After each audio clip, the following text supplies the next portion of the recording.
See these spurs on my boots, yeah, ran me up a sack. I don't need a damn Rari, I got real horses in the bank. Oh, these boys been talking tough until my brander burn his bank. I need a Gucci branded saddle. Assalamualaikum warahmatullahi wabarakatuh. Kembali lagi dengan saya Muhammad Taufikur Rahman dari Prodi Sistem Informasi. Ya, kali ini saya akan menjelaskan tentang sejarah komputer dan komponen sistem informasi. Baiklah, tanpa lama-lama langsung kita masuk ke materinya. Jadi submateri yang akan saya jelaskan pada video saya kali ini ada 3, yaitu yang pertama definisi sistem informasi, yang kedua ada sejarah perkembangan PC, dan yang terakhir adalah komponen-komponen sistem informasi. Jadi yang pertama masuk ke pengertian sistem informasi.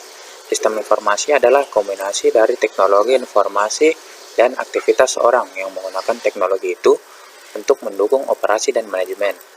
Dalam arti yang sangat luas, istilah sistem informasi yang sering digunakan merujuk kepada interaksi antara orang, proses algoritmik, dan data dan teknologi.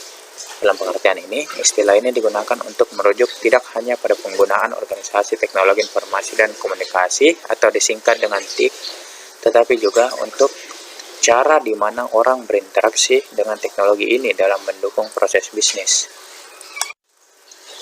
Selanjutnya ialah sejarah perkembangan PC. Komputer pertama kali ditemukan pada tahun 1822 oleh seorang ahli matematika asal Inggris yang bernama Charles Babbage. Mulanya, Babbage bermaksud untuk menciptakan sebuah mesin hitung bertenaga uap yang dapat menghitung tabel angka. Mesin tersebut kemudian ia beri nama Difference Engine 0 dan digadang-gadang sebagai komputer pertama di dunia. Bentuk Difference Engine 0 sendiri sangat jauh berbeda dari kebanyakan model komputer modern saat ini. Meski demikian, prinsip kerja yang dimiliki mesin tersebut sama seperti komputer modern, yakni mampu melakukan perhitungan angka alias komputasi hingga pada tahun 1890. Seorang penemu bernama Herman Hollerith merancang sebuah sistem kartu yang menghitung hasil sensus AS yang dilakukan pada tahun 1880. Berkat inovasi tersebut, Hollerith berhasil menghemat anggaran pemerintah sebanyak 5 juta dolar AS. Selanjutnya, Hollerith terus mengembangkan potensinya di ranah teknologi hingga akhirnya sukses mendirikan perusahaan komputer IBM. Selanjutnya, masuk ke cikal bakal komputer digital. Pertama dikembangkan pada 1930 adalah Alan Turing pertama kali mengembangkan mesin tersebut. Ia merupakan peneliti matematika yang sukses mengembangkan mesin yang dapat menjalankan sekumpulan perintah.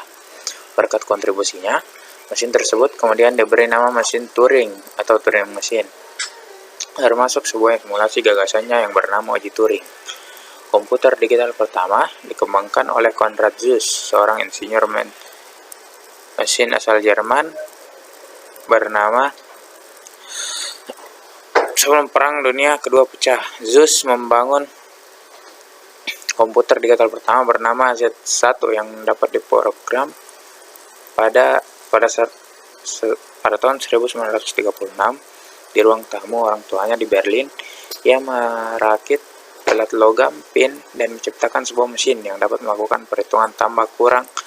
Meskipun model awal komputer tersebut dihancurkan saat Perang Dunia II, Zuse digadang sebagai pencipta komputer digital pertama.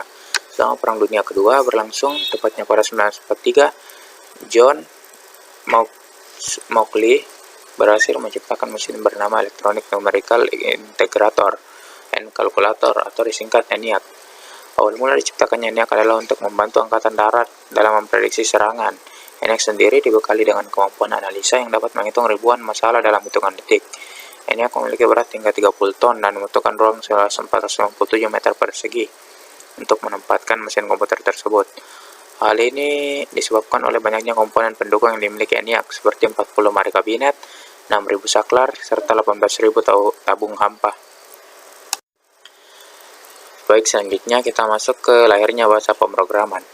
Pada tahun 1954, bahasa pemrograman dicetuskan untuk pertama kalinya oleh ilmuwan komputer wanita bernama Grace Hopper. Bahasa pemrograman bernama COBOL ini hadir untuk membantu pengguna komputer dalam menyampaikan perintah dalam bahasa Inggris. Sebab sebelumnya pengguna komputer hanya dapat memberikan instruksi pada komputer menggunakan kumpulan baris angka. Sejak saat itu, bahasa pemrograman kemudian ikut berkembang seiring dengan evolusi yang terjadi di komputer. Selanjutnya, terciptalah bahasa pemrograman baru bernama Fortran yang dikembangkan oleh tim pemrograman IBM yang dipimpin oleh John Backus pada tahun 1954. Sebagai salah satu perusahaan yang fokus pada teknologi, IBM berambisi untuk memimpin tren komputer global.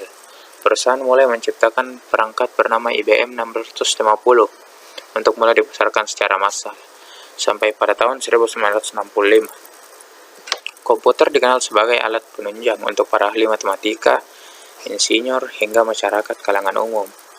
Adapun komputer tersebut dikenal dengan nama Programma 101.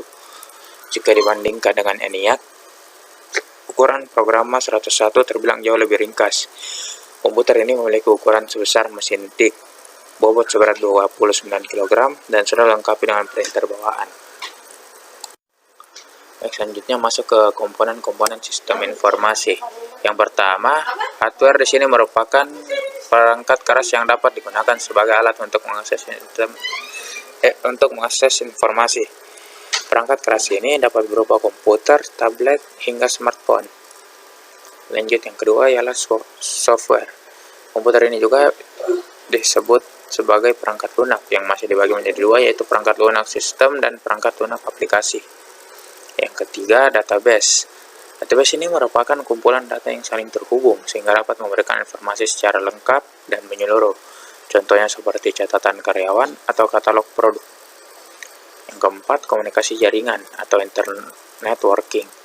Mendefinisikan satu set protokol, yaitu aturan dan standar yang memungkinkan program aplikasi untuk berbicara satu sama lain tanpa memperhatikan perangkat keras dan sistem operasi di mana mereka dijalankan. Internet networking memungkinkan program aplikasi untuk berkomunikasi secara independen dari koneksi jaringan fisik mereka.